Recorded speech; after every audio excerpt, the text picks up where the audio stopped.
prompt says, how do the kids and animals move? So we are going to look back in the story at the text and the photographs to find an answer to this question. So we're going to go back to the story, Move and Grin. Let's go ahead and we're going to re-listen to these pages to get some ideas from the story. Scott's frog can hop and jump. It can move its back legs. So we know Scott's frog can hop. Scott can hop and jump too. Hop, hop, jump.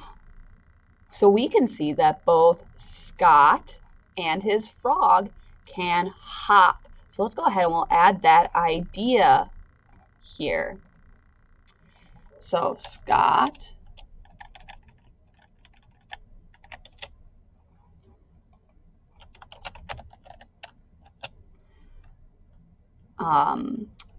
can hop. Scott and frog hop. So that's our notes. Okay, let's go look for another idea from our story. Fran's dog can swim a lot. It kicks its 2 front legs. Fran can swim a lot too. Swim, swim, swim. Here in the picture, we see how the dog is swimming, and in the text, it said that Fran's dog swims, and then this must be Fran, and she also can swim. So let's add that idea. So Fran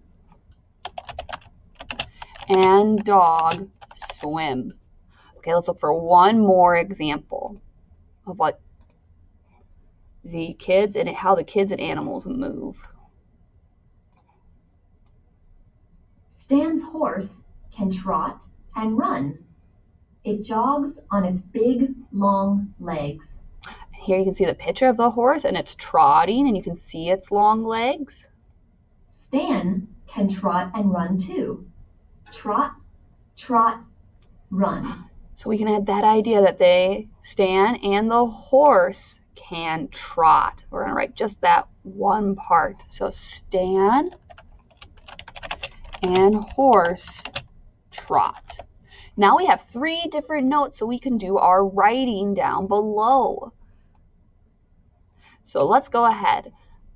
We want to use our first note to write a sentence. So let's think, how do Scott and the frog move? Well, Scott and his frog can hop. So we're going to write that down here.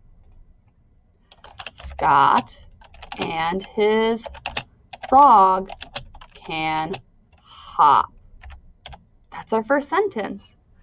Let's think about what Fran and her dog can do. So we're going to use that note. I'm going to go ahead and put a check mark because we're done with that note. Let's think, how can we write this note into a sentence? Well, think, what can they do? Well, Fran and her dog can swim. So we're going to add that note in. Fran and her dog can swim. Alrighty, we're going to put a check mark by that note because we're done with it. We only have one more note to use. Okay, so how do the kids and animals move? Well, Stan and his horse, how do they move? They trot. So Stan and his horse can trot. Stan and his horse can trot. Great job. We have some awesome ideas there. We are now going to take a look at our grammar today. So for today, we are talking about how a sentence is a group of words that tells a whole idea. And here's an example sentence. Brad can skip up the hill. We have a who in the sentence. And then it tells us what he does. He can skip up the hill. So we're going to look down here at these sentences and decide if they tell a full idea. The first one says, I like yams. Well, the who they give is the I. And what do they do? Well, they like yams. So this is a whole idea. So this sentence is correct. Let's take a look at the next example. The sits here. Okay, who's the who? There isn't a who. They don't tell us who's sitting. So they tell us what the what is, but they don't tell us who's sitting there. So this is not a correct sentence. So we're going to fix it. So we could say the cat sits here. Do we have a who now? We do. Our who is it? The cat. And what's the cat doing? Sitting here. Okay, let's look at the last sentence. Is she cat? Does that sentence tell a whole idea? Is she cat?